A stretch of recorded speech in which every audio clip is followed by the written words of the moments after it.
முந்தியாவது கடைக்கு போகணும். கடைக்கு போயிட்டு கூட சிலர் என்ன பண்ணிட்டோம்னா, அடடா இதை வாங்கணும்னு நினைச்சேன், என்ன பண்ணிட்டு மறந்துட்டு வந்துட்டோம். அப்பெல்லாம் எப்படி கடை இருந்துச்சு தெரியுமா? பொருள்லாம் உள்ள இருக்கும், கடைக்காரர் மாத்திரம் தான் முன்னாடி நிற்பாரு, அவர்கிட்ட சொல்லி வாங்கணும். இப்ப அவன் பார்த்தான், இப்படி வச்சா நம்மளுக்கு வியாபாரம் ஆகாது, எல்லாம் பாக்குற மாதிரி முன்னாடி அவன் வேண்டாத கூட பார்த்தானா வாங்கணும்னு ஆசை வரணும். அப்ப என்ன பண்ணிட்டான், மால் சூப்பர் மார்க்கெட் எல்லாம் திறந்து விட்டு நீங்க வாங்குறதுக்காக போவீங்க, ஆனா இதெல்லாம் தேவையில்லைன்னு நினைச்சதெல்லாம் உங்களை வாங்க வச்சிருவாங்க. ஓகேங்களா? சரி, அப்படி மாலை திறந்து சூப்பர் மார்க்கெட் திறந்து பார்த்தா அதுல ஒரு பெரிய வியாபாரம் நடந்துச்சு. இப்ப பார்த்தா மாலையே உன் மொபைலுக்குள்ள கொண்டு வரேன், உன் மொபைலுக்குள்ள ஆப்பா கொண்டு வந்து சும்மாவாவது உனக்கு நான் ஏதோ ஒன்று என்ன பண்ணிட்டே இருப்பேன், காமிச்சுக்கிட்டே இருப்பேன், நீ என்ன பண்ணு வாங்கு. அப்ப என்ன பண்ணிட்டோம்னா, தேவைக்காக செலவு பண்ணுவதை தாண்டி நம்முடைய ஆசைகளை நிறைவேற்றுவதற்கும் இமோஷனல் பையிங்குள்ள இறங்கிட்டோம். உணர்ச்சி வசப்பட்டு நிறைய என்ன பண்ணிட்டோம், வாங்க ஆரம்பிச்சிட்டோம்.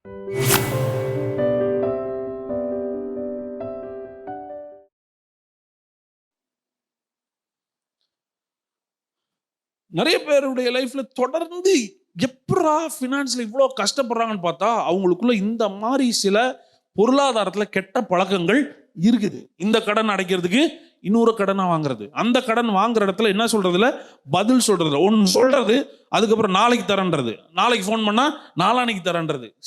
நம்ம மேல இருக்கிற ட்ரஸ்ட் என்ன ஆயிரும், போயிரும். நீங்க உலகத்துக்கு எப்படி இருப்பீங்க? சொல்லுங்க. வெளிச்சமா இருப்பீங்க, உப்பா இருப்பீங்க, பயங்கரமா இருப்பீங்க. இதுதான் பயங்கரம்.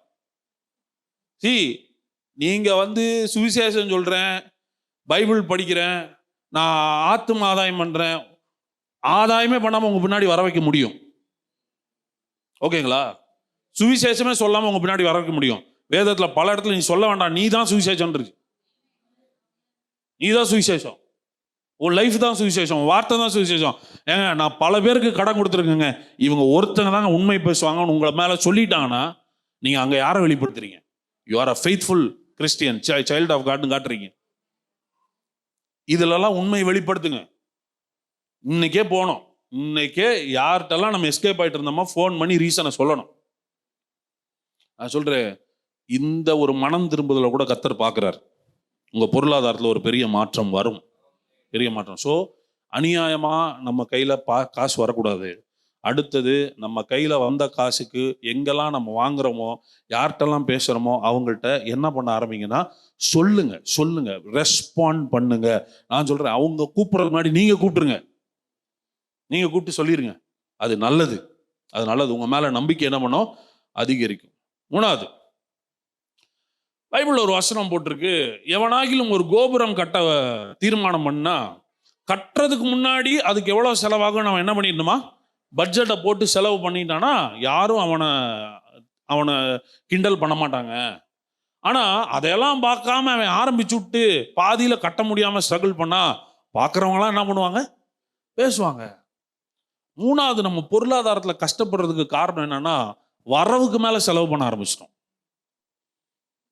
வரவு 10,000னா நமக்கு 15,000 ரூபாய் செலவாகுது. அப்ப அந்த 5,000 ரூபாய் நம்மளுக்கு என்ன ஆகுது, கடன் ஆகுது. ஐயோ ஐயா, இதை பத்தி பேசாதீங்கயா, ஆண்டவரை பத்தி பேசுங்கயா. ஆண்டவர் தான் பேசிட்டு இருக்கிறார். இப்போ என்ன சொல்றீங்க, ஆண்டவர் தான் பேசிட்டு இருக்கிறார். எங்க சொல்லி கொடுத்து நீ திருந்துற மாதிரி இல்ல, எப்படி சர்ச்சுக்கு வருவீல்ல, அங்க வா, அங்க பிடிக்கிறோம்.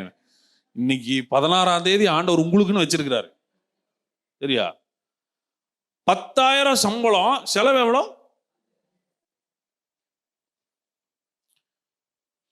என்னெல்லாம் நம்ம எக்ஸ்ட்ரா செலவு பண்றோம்னு நினைக்கிறீங்க?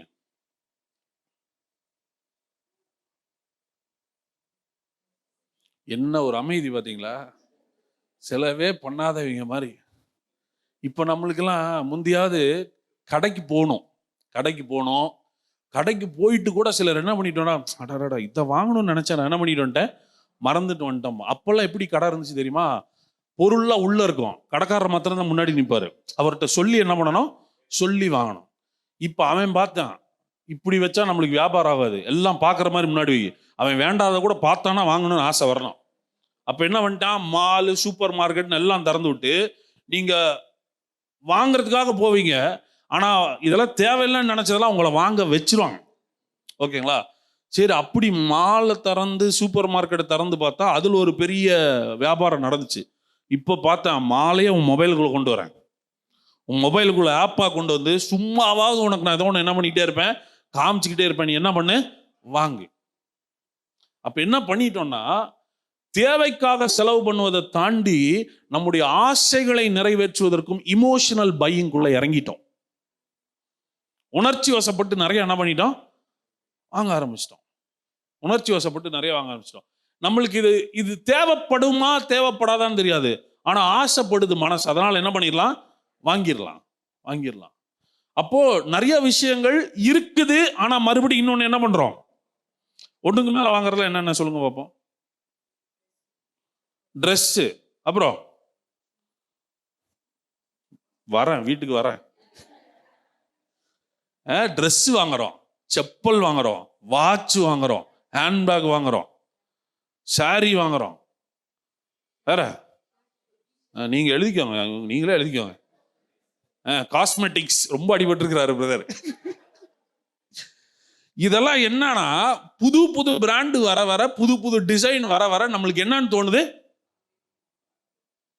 அது உங்களுடைய தோற்றம் முக்கியம் இல்ல, மனதளவுல நீங்க எப்படி நிம்மதியா இருக்கிறீங்கன்றது ரொம்ப முக்கியம்.